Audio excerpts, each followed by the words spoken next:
Assalamualaikum warahmatullahi wabarakatuh. Bismillahirrahmanirrahim. Alhamdulillahalamin. Assalamu ala asyrafil anbiya wa sallallahu ala alihi wa ashabihi ajma'in. La haula wa la quwwata illa billahil aliyyil azim. Halaman 15. Ala anal khilaf al akbar wal awsa'a. Kalau kemarin ada beberapa perbedaan pendapat yang pemicunya pemikiran, baik terkait dengan cara pandang, ya. Masalah terakhir adalah masalah tokoh. Tetapi sebenarnya adalah perbedaan terbesar wal ausa' dan lebih paling luas adalah wal khilaf fi furu'il fikih, yaitu adalah perbedaan pendapat dalam fikih-fikih yang bersifat cabang. Masalah cabang-cabang fikih. Wa ba'di masailil aqidati, dan sebagian masalah-masalah akidah ghairil qat'iyati, yang tidak bersifat qat'iyah. Yang di situ memang masih ada multi interpretasi. Baik karena faktor dasarnya bukan qat'i secara qat'iyatul wurud dalam periwayatannya, ya, maupun pada aspek memang bukan qat'i secara nalar, ya. Sehingga masih menimbulkan atau ada celah namanya multi interpretasi. Walihadan nau, dan untuk macam ini minal khilafi, dari berbeda pendapat, amsilatun syatta, ada banyak macam contoh.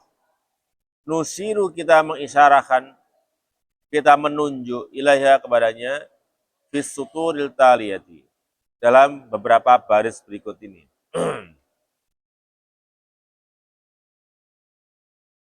Al-ikhtilaful fikhi, perbedaan yang bersifat fikih. Wa min aqwa asbab ikhtilafi wa min aqwa asbabil ikhtilafi wat tafarruqi baina fasail sahwa islamiyah al-ikhtilaf fi furu'il fiqh. Wa min aqwa asbab ikhtilafi, dan termasuk sebab yang paling kuat dalam perbedaan, wat tafarruqi, dan perpecahan, baina fasail sahwati, di antara kelompok-kelompok kebangkitan Islam, baina fasaili as-sahwat islamiyati, al-ikhtilaf, yaitu perbedaan fi furu'il fikih, dalam cabang-cabang fikih. Tabaan, sebagai konsekuensi, li ta'addudil masyaribi, karena beragamnya tempat minum, maksudnya tempat berguru, ya. Wal madarisi, dan sekolah, tempat pembelajaran. Fi fahmin nususi, dalam memahami berbagai macam teks. Wa fi al-istimbati, wa fil istimbati, dan dalam menggali hukum, fima, terhadap masalah-masalah la nasso, yang tiada dalil tekstual, fihi, tentangnya. Ma baina muwassi'in wa mudayyikin, ya, di antara ada kelompok ekstrim yang sangat leluasa, toleran, wa mudayyikin, dan kelompok yang ketat. Ada yang gampang-gampang oleh, karena sisi sini wampek, ya, oleh. Ya. Di tempat kami mondok dulu juga begitu. Ada yaitu yang sampai Kiai Ali mengatakan ketika kami ngaji, ada putra salah satu kiai yang masuk. Anaknya sapa kuwi? Ini putranya kiai ini. Kiai ampek ngono. Ini Kiai Ali ngomong komentari kakak iparnya. Apa-apa ora oleh. Ya itu real. Ada orang yang polanya begitu. Dan apapun tuh kalau beliau ini yang di komentar Yali ini, apapun tuh duit berapapun dizakati. Berpandangan bahwa ini harus apapun yang dia punya harus dizakat. Ya emang ada orang modal yang punya jalan hidup ya begitu. Wa mutasyaddidin wa mutarakhisin sama. Antara orang yang ketat dan ada orang yang toleran. Mayyalin ila madrasin nasi. Ada orang yang sangat cenderung kepada pola pembelajaran tekstual. Sekolah-sekolah tempat pembelajaran yang madhabnya cenderung literalis. Ya, yes pokoknya munine ngene yang ini. Teksnya bunyi apa? Alias cenderung seperti zahiriyah. Misalnya, jangan heran kalau kemudian orang mengatakan bahwa sudah nggak ada riba di bank konvensional, nggak ada. Ya, karena apa? Yang ditransaksikan di bank konvensional itu adalah kertas, ya kertas. Sementara dalilnya dalam hadis itu adalah adzabu bidzabi wal fiddatu bil fiddati mislan bimislin yadan biyadin. Bahwa jual emas dengan emas, perak dengan perak itu harus tunai dan harus persis sama. Ya, kemudian watamru bitamri, ya, kemudian wal burru bil burri wasyairu bis syairi, ya, masalah itu yadan biyadin. Jadi ada ada 6 hal yang disebutkan di situ. Gak ada uang kertas, gak ada. Ya, al-fulus itu kan uang kertas kan? Gak ada. Terus uang kertas itu apa sih? Itu ada nggak nilai intrinsiknya? Nggak ada. Beda sekali dengan emas yang memang cocok antara tulisan ini 1 dinar itu sekian tuh cocok. Memang nilainya ya seperti itu. Ya. Kalau uang kertas tuh walaupun tulisannya 100.000, kertas itu nggak ada tulisan. Misalnya tulisan 100.000-nya dihapus, ya orang suruh menghargai mau nggak 100.000? Nggak ada yang mau. Apa itu ada yang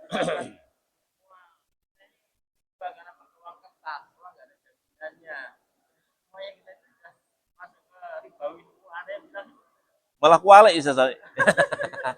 Malah ora enak dibane. Malah sing kualek. Loh, justru karena itu gak ada emas, bukan emas, malah gak usah riba itu. Itu mazhab zahiri begitu. Mazhab zahiri itu mengatakan ya riba itu hanya terkait dengan apa-apa yang disebutkan dalam hadis tadi. Di luar yang disebut dalam hadis, ya, kalau bukan emas, yang disebut hadis emas, perak, gandum, kemudian gandum, kurma, lantas kemudian garam, ya garam. Kalau bukan ini ya berarti nggak ada riba. Karena uang kertas bukan ini. Ya. Sementara yang lainnya melakukan namanya istimbat illah. Mencari alasan kenapa emas dan perak kok dikatakan riba. Apa alasannya? Apa yang mendasari, logika apa yang mendasari berlakunya riba pada ini? Oh, karena ini sebagai alat tukar. Maka apapun yang dipakai sebagai alat tukar, berlakulah namanya hukum riba. Tapi di Dohiri nggak begitu. Rasul hanya menyebutkan ini, teksnya berbunyi dah, emas, perak. Kalau bukan emas dan perak, Kalau wujudnya kertas, daun, mau kain, ya nggak berlaku. Apalagi cuma angka dalam apa HP, nggak ada wujudnya, kiris sebenarnya. Nah, betapa itu perbedaan apa? Perbedaan cara pandang. Cara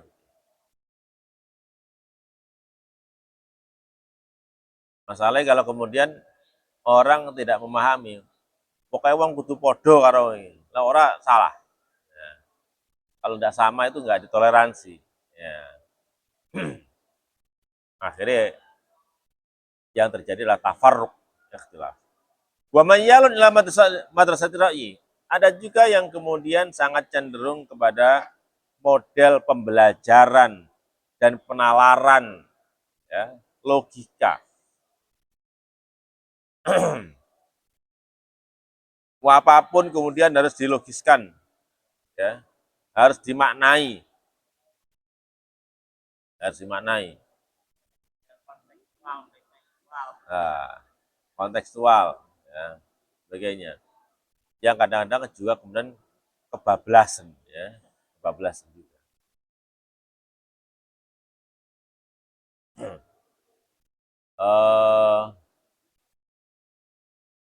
Saat ini misalnya dulu orang nggak membayangkan ada tafsiran baru. Wafir riqab, yaitu diantara asnaf itu adalah memerdekakan budak. Ya. Sekarang budaknya nggak ada. Kira-kira bagian ini masih ada nggak? Nah, budak Malaysia atau budak mana ini? Kalau budak Malaysia, anak-anak. Nah, kalau kita lihat dalam dalam keputusan Menteri Agama terkait dengan zakat, ya, itu saat ini muncul istilah baru bahwa bagian ini bisa digunakan untuk misalnya orang yang kena trafficking, orang untuk membebaskan orang yang terjebak dalam human trafficking, penjualan dan apa namanya, jual beli manusia, ya, jual beli manusia, human trafficking.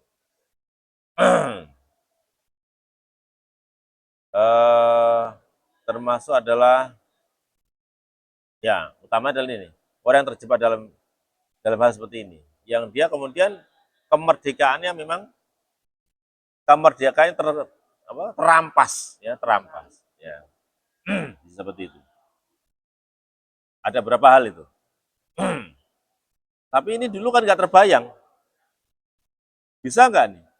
Dulu bahasanya budak, cenah budak itu adalah manusia yang kemudian statusnya memang satu sisi secara muamalah seperti barang, tapi satu sisi dalam hubungan dengan Allah tetap manusia. Ya. Sholatnya tetap wajib, sholat fardu tetap wajib bagi dia, puasa Ramadan wajib. Ya. Tapi dalam hal tertentu dia bisa dijual, bisa dibeli. Itu kalau pembantu saat ini kan juga bukan begitu. Termasuk adalah human trafficking itu kan juga ilegal. Kalau dulu kan legal. Ya. Wama baina mujibin ditaklidil madzhab. Wama dan apa-apa baina mujibin di antara pihak yang mewajibkan ditaklidil madzhabi untuk bertaklid kepada madhab ala kullin nas atas setiap orang wa muharrimin lahu, dan ada pihak yang mengharamkan lahu untuk bertaklid ala kullin nas atas setiap orang. Aidon juga ada ekstrim, satu mengatakan taklid itu wajib, satunya bilang taklid itu haram. Kalau ditelusur logikanya bisa nggak? Ya ada, masing-masing ada logikanya, ya, ada logikanya juga, ya. Logikanya yang mengatakan taklid itu adalah wajib, misalnya mengatakan, loh kamu itu nggak mungkin, ya. Atau sekarang Dikatakan kamu itu loh nggak mungkin mencapai derajatnya mustahid masa lalu. Ya. Apalanmu piro sih? Apal Sahih Bukhari? Apal Sahih Muslim? Ya. Apal Qutbut Tis'ah? Oh, gak apal kabeh. Tis'ah aja gak apal lah. Apal Qutbut Tis'ah. Quran apal? Ya ngarep burine apal lah. Tengah-tengah itu. Ya. Lain ndak apal, kamu harus berguru. Ya berguru itu kalau mengikuti guru itu namanya taklid. Ya. Kalau kamu nggak ngerti usul fikih, nggak ngerti cara bagaimana, ya, nggak ngerti cara ngupas klopo ya langsung main klopo nih, kon buka wong liya. Hmm.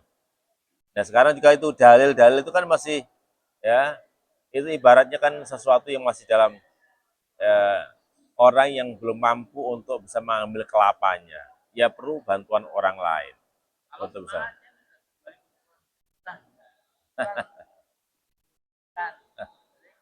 Lewat ulama yang jadi ulama gini, balik dan sunnahnya itu yang kuat dan akhirnya kan penafsirnya kan. Ya.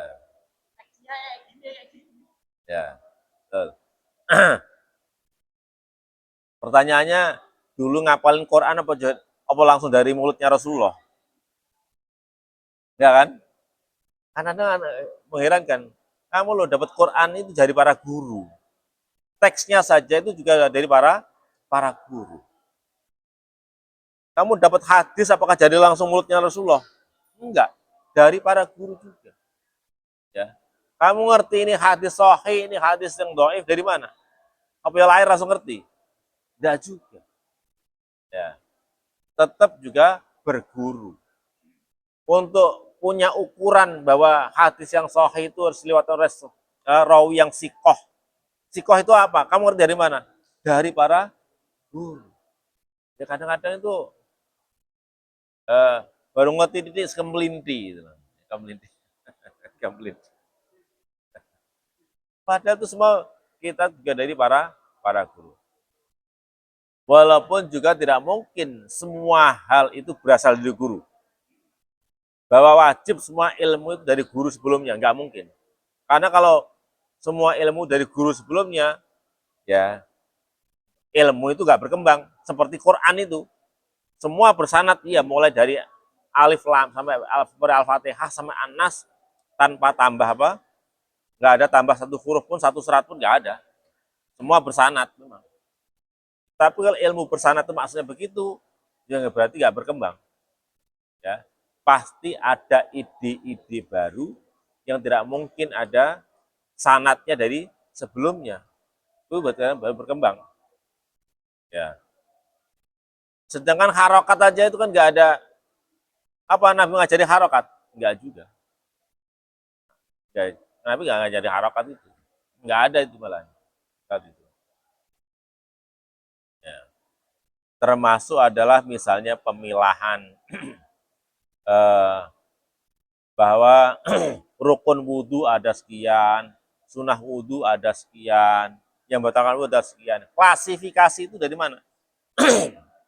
Ya, apakah itu Rasul langsung ngajari, oh ini yang rukun wudhu ada 5, oh ini nawakidul wudhu ada sekian? Ya nggak ada. Kalau dikatakan semua ilmu itu harus mangkul sampai mangkul kepada Rasulullah itu berarti tidak paham, tidak paham. Itu nggak mungkin. Sampai nahwunya mangkul dari Rasulullah itu. Ya. Misalnya ada rofa nasab jar itu dari kapan Rasul mengajari rofa nasab jar? Istilah itu nggak ada. Yaitu adalah bagian kreativitas. Ya. Kreativitas dalam berilmu. Yang justru dianjurkan Rasulullah, memang kita harus iqra, kita harus meneliti, dan itu bagian dari pengamalan, penelitian. Oh ternyata cara baca tuh bisa dikaidahkan ya. Nah, itu ada ya, tapi ada yang keterlaluan bahwa dia nggak berani, kemudian nggak boleh kita memutuskan hukum kalau nggak ada, ya, kalau nggak ada riwayatnya dari para guru dahulu, ya, maka masalah baru itu mauquf semua. Ya ini masalah juga. Atau orang sama sekali nggak, alias orang awam nggak punya celah untuk bernalar sama sekali. Wah, ini juga masalah. Juga sangat menarik sebenarnya, tapi ini saya belum belum bisa merumuskan sejauh mana porsi seorang awam ini dalam menalar Al-Quran. Karena kalau itu dibikin orang model ketat, ya, orang yang mengatakan bahwa kamu nggak boleh memahami Quran sendiri, kamu akan sesat. Lalu kalau itu kemudian jadi kaidah baku, lah orang nggak berani baca terjemah rawani, ya, khawatir sesat. Loh, Quran itu hudan linnas malah dikhawatir menyesatkan, itu kualik-walik. Dan nyatanya betapa banyak orang yang membaca Al-Quran, membaca terjemahnya, dapat hidayah. Berapa banyak? Berapa banyak? Ya, pasti, ya, dan tidak mungkin Quran itu kemudian semuanya harus tekstual dan diajari. Ada bagian-bagian tertentu yang itu sudah jelas, itu orang awam berhak untuk menalar di situ. Hudal linnas, tabayyinat min hudal furqan. Ya. Dulu kan begitu, populernya kan apa mau aja apa belajar Quran dewe, iso sesat awakmu. Nah, pada taraf tertentu memang kita nggak boleh atau nggak benar kalau kita harus menalar sendiri. Tapi banyak juga bidang tertentu yang itu memang manusia punya eh, punya porsi untuk memahaminya. Ya. Tapi kalau ekstrim juga ya nggak boleh. Quran loh, tulisan, ya, ada terjemahnya, ada Google, ada apa AI, ya. Ngapain perlu guru ya? Itu juga masalah juga kalau begitu.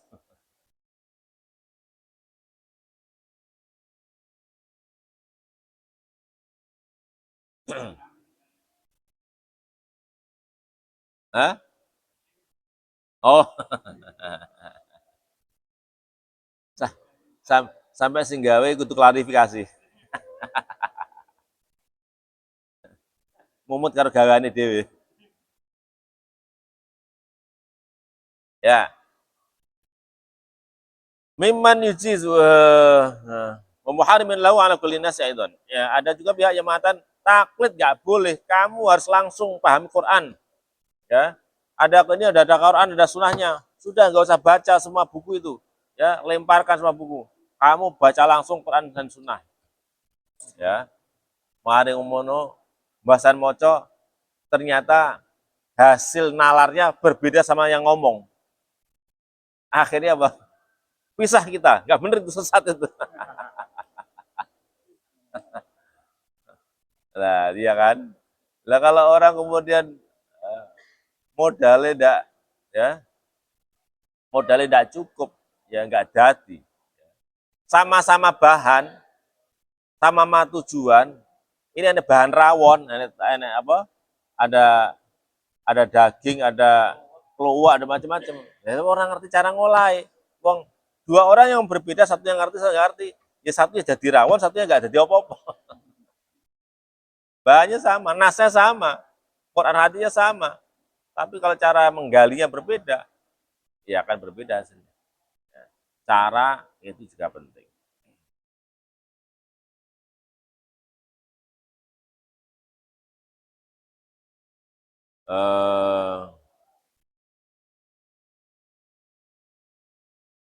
Wa mutawasitin, dan ada kelompok yang demokratis, ya, kelompok tengah, bainahum antara keduanya. Miman diantara orang yujiz yang membolehkan lil ami bagi orang awam at-taqlida untuk bertaklid. Yang orang awam ya silakan ngikuti gurunya. Gak usah sok-sokan dalam semua hal serasa tahu atau merasa nggak perlu bertanya sama sekali. Wong arep tandur lho takon, ya enggak? Orang arep tandur lho takon. Arep goreng itu dulu itu ya takon mboke. Ini mau mau menggali Quran ra gelem takon.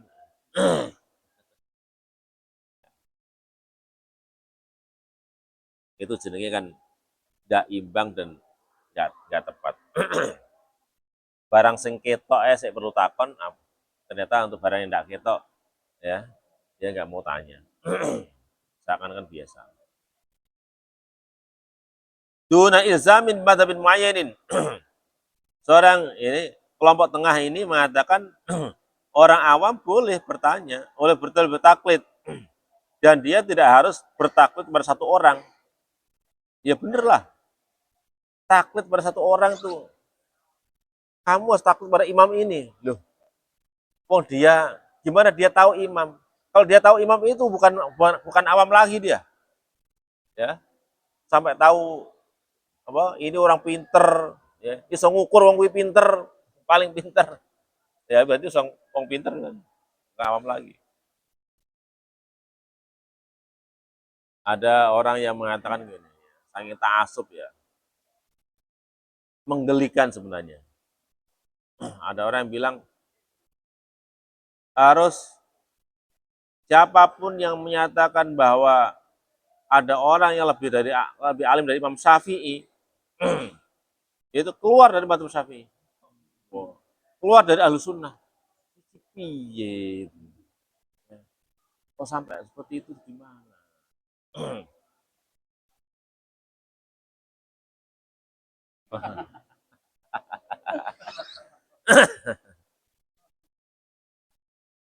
Masya Allah. Maksud saya sebenarnya pembelajaran seperti ini nggak tepat juga. Ya. Orang semestinya dibuka wawasannya, bukan di kerangkeng ya seperti itu. Namanya orang awam, dia nggak ngerti orang pakai ini orang pinter, ini lebih pinter daripada itu, ini lebih pinter daripada itu, nggak ngerti orang awam. Dia bisa bertanya pada siapa saja. Sebagaimana para awamus sahabah, dia bisa bertanya kepada Sayyidina Ali, bertanya pada Ibnu Abbas, kepada Abdullah bin Mas'ud.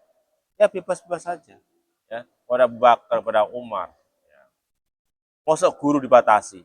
Kalau kamu berguru pada ini, harus ini terus, nggak boleh tanya pada yang lain. Loh, mana? Ya, nggak bisa. Ya kalau orangnya ada terus, orang mati.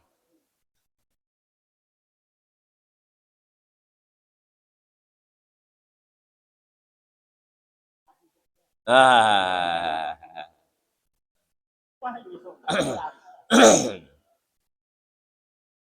Semacam yang mana? Wahyu, sebelum ada sistem wahyu, wahyu telah tersistem.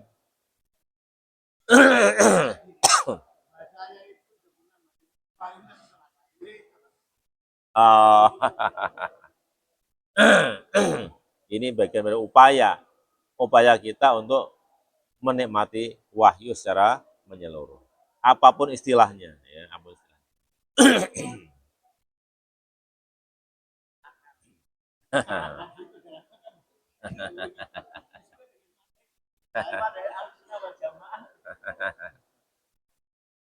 Dan kelompok tengah ini wayutolibu dan dia menuntut kulaman setiap orang karena yang ada sepaman min ahli ilmi di antara orang yang memiliki ilmu atau cendekiawan ayastakmila untuk menyempurnakan naksohu kekurangannya al ilmi secara akademis hatta yablugha hingga mencapai darajatan nadhari sampai pada tingkatan orang yang mampu untuk meneliti fil adillati dalam pada dalil-dalil wal tarjihi dan pentarjihan atau mentarjih antar bainal aqwali antara pendapat ulama. Wal ijtihad dan ijtihad walau juz'iyan walaupun secara parsial fima dalam masalah-masalah jadda yang muncul secara temporer min umurin dari berbagai macam hal. Dia kelompok tengah mengatakan, ya kalau orang tidak ngerti ya tanya, berarti taklid kepada seorang tertentu. Kalau kamu punya ilmu, ya gunakan ilmumu itu untuk bisa sampai pada tingkatan mini ya, sampai pada tingkatan mampu menimbang, oh pendapat ini lebih pas, ini sudah kurang pas, ini lebih kuat, ini kurang kuat karena objektif memandang dalil. Ya, ya ini nih di kelompok kedua sebenarnya menyangkut dua pihak. Pihak muttabi yaitu orang yang punya punya potensi keilmuan hingga dia mampu untuk meneliti dalil. Meneliti dalil berarti eh, dia bisa menimbang relevansi dalil ini dengan pendapat itu. Nah, itu termasuk dalam generasi muttabi. Baru wal ijtihad yang ketiga sampai pada tingkatan istihad sini. Muttabi itu diantaranya adalah orang yang ngerti dalil, bisa menimbang dalil, ya. Pada tingkat berikutnya, terakhir adalah orang tingkatan istihad. Mampu untuk menetapkan hukum masalah yang memang sebelumnya nggak ada sama sekali. Nggak ada riwayatnya, belum dibahas oleh para ulama sebelumnya. Ya, walaupun dikatakan sini, walaupun itu bersifat parsial. Istihad fil masalah. Ada mustahid fil bab. Ada mustahid apa? Fi jami umuruddin dalam semua masalah agama. Nah, ada mustahid mutlak namanya. Ada mustahid fil bab, ada mustahid fil masalah. Nah, kita ya tentu saja seorang kewajiban tolabul ilmi itu nggak akan berhenti. Ya, tolabul ilmi faridotun ala kulli muslimin itu berlaku sampai orang meninggal. Tidak boleh kemudian berhenti. Termasuk adalah diantaranya ini menyangkut peningkatan kualitas diri dari sekedar taklid minimal kemudian menjadi muttabi. Ya, muttabi dalil. Baik, demikian. Semoga bermanfaat. Hadanallah wa Assalamualaikum warahmatullahi wabarakatuh.